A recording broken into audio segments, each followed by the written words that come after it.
J'ai une nouvelle petite amie. Je vais vivre ici avec elle, donc je vais divorcer de toi, et tu vas retourner chez tes parents. Je ne comprends pas ce que tu es en train de dire? Ai-je demandé? Je n'ai plus besoin de toi. Je peux te laisser chez mes parents si tu veux être femme au foyer. Brenda, tu comprends, mes beaux-parents et mon mari se moquent de moi. Ce sont les pires types de personnes, mais pour moi, c'est mieux ainsi. Je m'appelle Brenda, j'ai 32 ans et je travaille dans un bureau. J'ai passé toute ma vie à travailler. Après avoir obtenu mon diplôme universitaire, j'ai commencé à travailler dans une grande entreprise. Pendant environ 10 ans, j'ai travaillé dur et obtenu de bons résultats. Grâce à cela, je suis maintenant chef de département à un si jeune âge. J'ai la chance d'avoir un patron qui a toujours des conseils utiles à me donner et un groupe de subordonnés très motivés et talentueux. J'étais très épanouie dans mon travail, mais ma vie personnelle laissait à désirer. J'ai eu un petit ami une fois quand j'étais étudiante, mais aucun depuis que j'ai commencé à travailler. Inquiète de ma situation, une amie a organisé un dîner pour moi. C'est là que j'ai rencontré Matthew. Il était gentil, avait un beau sourire et m'a donné l'impression d'être une personne très sympathique. Comme il avait le même âge que moi, nous avions beaucoup de choses en commun, et c'était amusant de discuter avec lui. Rapidement, nous sommes devenus amis, avons échangé nos coordonnées et avons commencé à sortir dîner ensemble. Puis il m'a avoué ses sentiments, et nous avons commencé à sortir ensemble. Nous nous entendions bien, et il m'a demandé de l'épouser. Ses parents avaient toujours été très gentils et m'avaient accueilli à bras ouverts au début. Brenda, c'est un plaisir de vous rencontrer. Je ne peux pas croire qu'une personne aussi belle soit devenue la fiancée de Matthew, a commenté sa mère. Je suis tellement fière de mon fils d'avoir ramené une femme aussi formidable ici. Et, maman, papa, arrêtez ça. Vous faites peur à Brenda. C'est un compliment, donc ça va, ai-je répondu. Ses parents étaient très amicaux et faciles à aborder, tout comme lui. Brenda travaille dans une grande entreprise, a dit mon petit ami. C'est formidable. C'est bien d'être une femme qui peut travailler dur. Tu vas quitter ton travail quand tu te marieras? Se marier? Non, je vais continuer à travailler, ai-je répondu. Eh bien, tu as un bon emploi dans une bonne entreprise. C'est mieux ainsi. J'étais soulagée. Selon mes amis, j'avais entendu dire que leur belle-mère leur avait demandé de quitter leur emploi. Elles disent qu'on leur répète souvent que c'est le devoir d'une femme d'épouser et de soutenir son mari, alors j'étais heureuse. Mon cœur était rempli d'excitation. Je me suis dit que ma future belle-mère était généreuse. Après avoir salué mes parents, nous nous sommes mariés. Mon cœur était plein d'excitation pour la nouvelle vie de couple qui était sur le point de commencer. Mon mari a emménagé dans la maison où je vivais, et nous avons commencé notre nouvelle vie ensemble en tant que couple marié. J'étais très heureuse d'être mariée à l'homme que j'aime tant.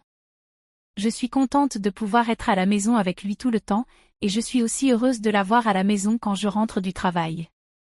6 mois après avoir commencé à vivre ensemble, mon mari m'a dit qu'il avait quelque chose à discuter avec moi. Si cela ne te dérange pas, j'aimerais que tu vives avec mon père et ma mère. Qu'est-ce que tu veux dire? Vivre ensemble? Oui, ils vieillissent et je suis préoccupée par beaucoup de choses. Je comprends. Je pouvais certainement comprendre ce que ressentait mon mari.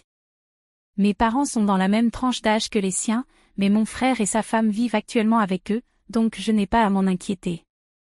Cependant, mon mari est enfant unique, donc il est compréhensible qu'il soit préoccupé par ses parents. Ça veut dire qu'on va vivre avec mes beaux-parents? Oui, ce serait ça, a-t-il dit. Mais ont-ils une chambre disponible pour nous? Ils utilisent toutes les chambres pour une raison quelconque, ai-je répondu.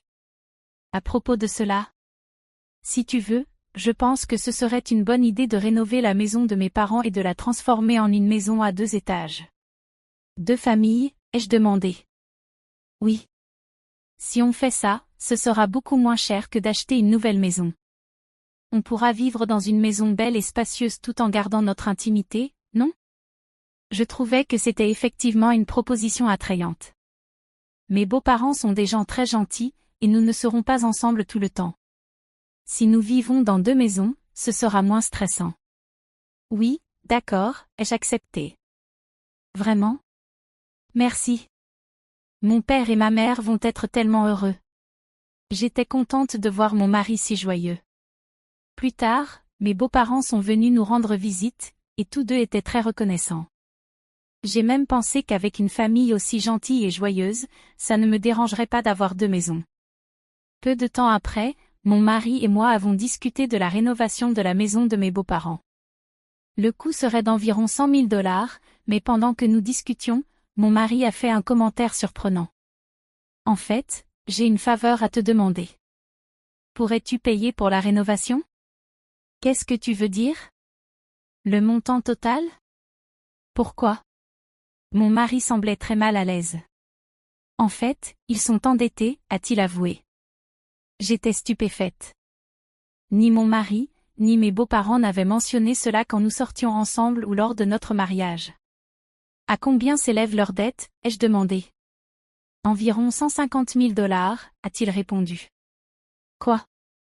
Je pensais que ce serait quelques dizaines de milliers de dollars, mais j'étais choquée par le montant et j'ai fini par crier fort. Ce n'était pas si grave au début, mais ça a progressivement augmenté, et même si j'ai essayé de rembourser, je n'y suis pas parvenue. Mes parents vivent déjà de leur retraite. Je ne peux pas payer autant que je le voudrais, et la dette continue de s'accumuler. Je ne pouvais pas cacher ma surprise et mon agacement face à cette révélation soudaine et choquante. Je n'avais aucune idée que mes beaux-parents devaient une somme d'argent aussi importante. Brenda, j'ai besoin d'une faveur. Peux-tu m'aider à rembourser la dette de mon père? Ils ne peuvent plus y faire face, et je n'ai pas un salaire très élevé non plus. Ne sera-t-il pas difficile de rénover la maison et de vivre ensemble comme deux familles, ai-je demandé. Non, c'est important, continuons comme prévu. Tu m'as demandé de payer la rénovation et la dette de ton père. Je suis au milieu d'un $250 000, ai-je rétorqué. Je sais. Je parle de choses difficiles, mais je veux avoir une vie heureuse avec toi, et je veux protéger mes parents. C'est parce que j'aime autant mes parents que toi. Je suis désolée si je suis gourmand, mais si tu m'aimes vraiment, s'il te plaît, aide-moi. Je te rembourserai petit à petit. J'étais très angoissée. Mon mari et mes beaux-parents n'avaient personne vers qui se tourner à part moi, et je savais que mon mari m'aimait vraiment. Mais à ce moment-là, j'étais complètement aveuglée par les paroles de mon mari. L'amour est aveugle, je pense, et c'est exactement ce que c'était. D'accord, je vais payer pour ça. J'ai accepté de le faire. Mon mari a dit, merci beaucoup, et il m'a serré la main et m'a beaucoup remercié. Il l'a dit à mes beaux-parents, et plus tard, ils sont venus chez nous et se sont excusés auprès de moi. Ma belle-mère a même versé des larmes de joie. Je devais faire de mon mieux à partir de maintenant. Je devais assumer la dette de mes beaux-parents, et j'étais déterminée à le faire. Cependant, bien que j'ai quelques économies, j'avais peur de tout payer d'un coup, alors pour l'instant, j'ai décidé de payer environ 30 000 $ de mes économies, puis de régler le reste en plusieurs versements. Mes beaux-parents se sont donc joints à nous et nous avons discuté du paiement. J'ai expliqué à mes beaux-parents les versements que je venais de prévoir. Ils m'ont dit que je pouvais faire comme je voulais.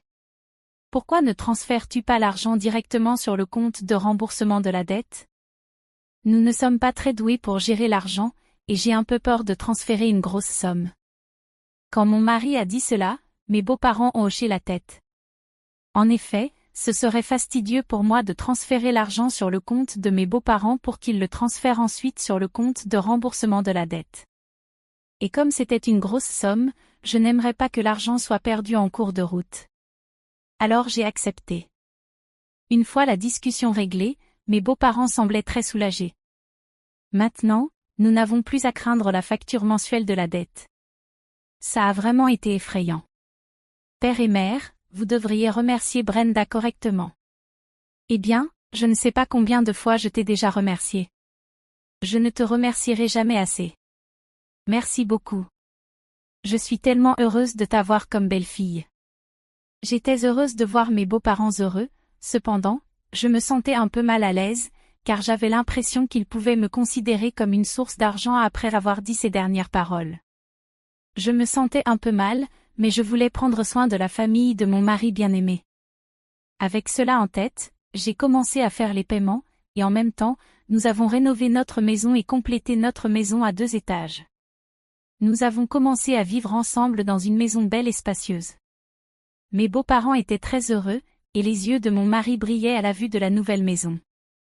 J'ai aussi apprécié cuisiner dans la nouvelle cuisine équipée et j'étais contente d'avoir terminé la rénovation. C'est plus pratique et plus proche du travail ici. Si le temps de trajet est réduit, ça me donne plus de temps libre. Je peux aussi profiter de ce temps libre pour étudier. Je passais mes journées à travailler dur pour rembourser la dette. Cependant, il y avait quelque chose qui me dérangeait un peu, mon mari ne m'aidait absolument pas à rembourser la dette. Quand je lui ai parlé de la dette de mes beaux-parents, il avait dit qu'il m'aiderait à la rembourser, et pourtant, il ne montrait absolument aucun signe de contribution avec son propre salaire. Quand je lui ai mentionné cela, il m'a dit que son salaire n'était pas suffisant pour faire les paiements.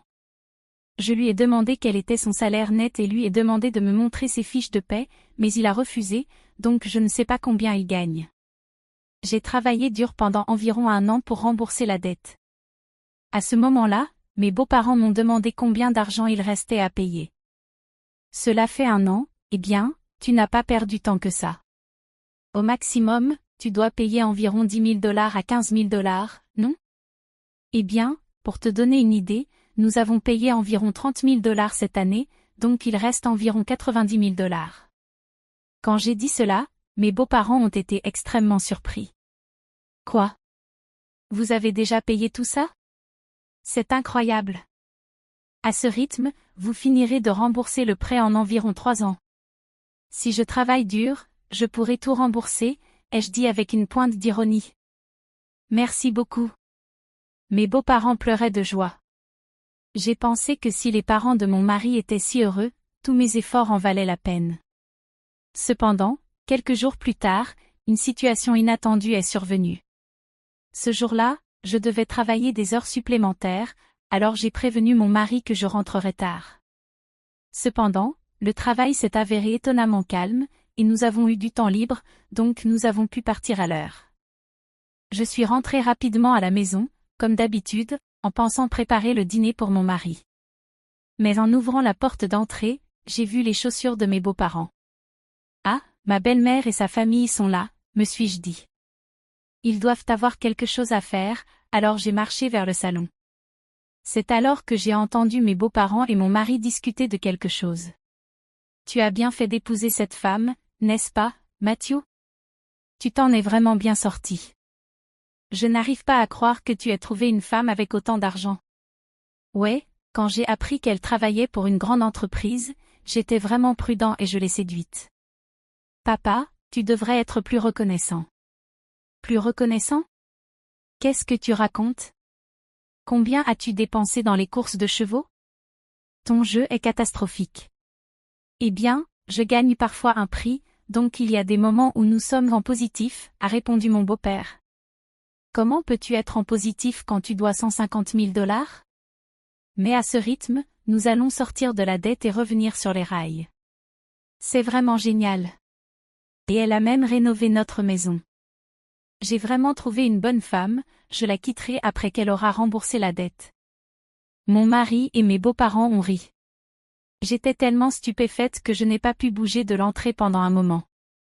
Après m'être un peu calmée, j'ai fait du bruit en fermant la serrure et j'ai dit, je suis rentrée. Quand je suis entrée dans le salon, mes beaux-parents et mon mari m'ont accueillie avec des sourires. Oh, Brenda, bienvenue à la maison. Dînons encore ensemble. J'avais très peur de ce sourire bienveillant de mes beaux-parents, car j'avais entendu leur conversation plus tôt. De même, cet homme, faisant semblant d'être un bon mari avec un sourire sur le visage, m'a choqué. Je me demandais ce que je faisais, à travailler dur pour rembourser leurs dettes. Tu n'avais pas dit que tu devais travailler tard aujourd'hui, m'a demandé Matthew. Oui, j'ai travaillé plus vite que prévu, alors je me suis dépêchée de préparer le dîner et je suis rentrée à temps. J'ai essayé d'agir calmement pendant le dîner pour que mon mari ne se rende pas compte de ce que j'avais entendu. Quand mon mari prenait sa douche, je suis restée dans ma chambre et j'ai pleuré seule. Mais pleurer avec tant de force m'a rendue déterminée. À partir de là, j'ai agi rapidement. J'ai commencé à préparer mon divorce et à planifier la suite. Environ 3 mois ont passé. J'ai fait semblant d'être heureuse et j'ai dit à mon mari que j'avais remboursé la dette de ses parents. Mon mari a écarquillé les yeux. Quoi? Tu as remboursé la dette? C'est 150 000 $? Cela devait prendre environ 3 ans, non? En fait, j'ai une somme considérable d'argent de côté, mais j'avais peur de tout payer d'un coup. Alors, j'ai commencé à retirer un peu de mon salaire et de mes économies, mais comme nous étions déjà en dessous des 100 000 $, j'ai pensé qu'il serait préférable de tout rembourser d'un coup. Est-ce que ça te dérangerait si je vérifiais? Incroyablement, c'est ce qu'il m'a demandé. Je lui ai montré mon relevé bancaire. Oh, c'est vrai! 90 000 $ ont été payés d'un coup, a-t-il dit. Mon mari a essayé de contenir son excitation autant que possible, mais je pouvais voir qu'il était impatient de partir d'ici. Waouh, Brenda, merci. Mes parents vont adorer ça. Mon mari a mis ses mains sur son visage et semblait pleurer, mais je savais que ce n'était qu'un acte. Peu après, mes beaux-parents sont également venus me remercier. Merci beaucoup. Je suis tellement heureuse d'avoir rencontré Brenda. Tu es comme un ange. Si je n'avais pas su la vérité, j'aurais certainement été heureuse de participer à cette farce, trompée. Mais je savais déjà qui étaient réellement ces personnes, et je n'agissais que parce que j'étais prête pour mon plan. Quelques jours plus tard, mon mari a demandé à me parler. Il avait l'air très sérieux. Je suis désolée, Brenda, mais tu dois me quitter. Quoi? Que veux-tu dire? J'ai feint la surprise intentionnellement. J'ai une nouvelle petite amie, dit-il avec la plus grande tranquillité. Elle va emménager ici avec moi, alors je veux divorcer. J'ai été vraiment surprise par cette déclaration inattendue de Matthew. Je savais, en ayant entendu leur conversation plus tôt, que mon mari me quitterait une fois que j'aurais fini de payer leurs dettes. Cependant, je ne m'attendais pas à ce qu'il avoue ouvertement son infidélité. Que entends-tu par là? Ai-je demandé, sincèrement confuse. Tu ne comprends rien, répondit-il sèchement. Je n'ai plus besoin de toi, mais comme une pourvoyeuse ou une domestique, je peux te garder ici. Puis la porte d'entrée s'est ouverte, et mes beaux-parents sont entrés. Matthew, tu lui as enfin dit? Oui, je lui ai dit, répondit-il. Eh bien, Brenda, tu peux venir chez nous si tu fais les tâches ménagères pour nous. Bien sûr, nous te facturerons un loyer, cependant. Mes beaux-parents et mon mari se moquaient de moi. Ils étaient les pires personnes que j'avais jamais rencontrées, mais j'avais quelque chose à dire. Alors vous devez tous partir. Les yeux de mes beaux-parents se sont écarquillés à ma remarque. Qu'est-ce que tu dis? Vous avez oublié? Je peux payer pour la rénovation seule. Tu as changé le nom de la maison à mon nom, c'est pourquoi j'ai les droits sur cette maison.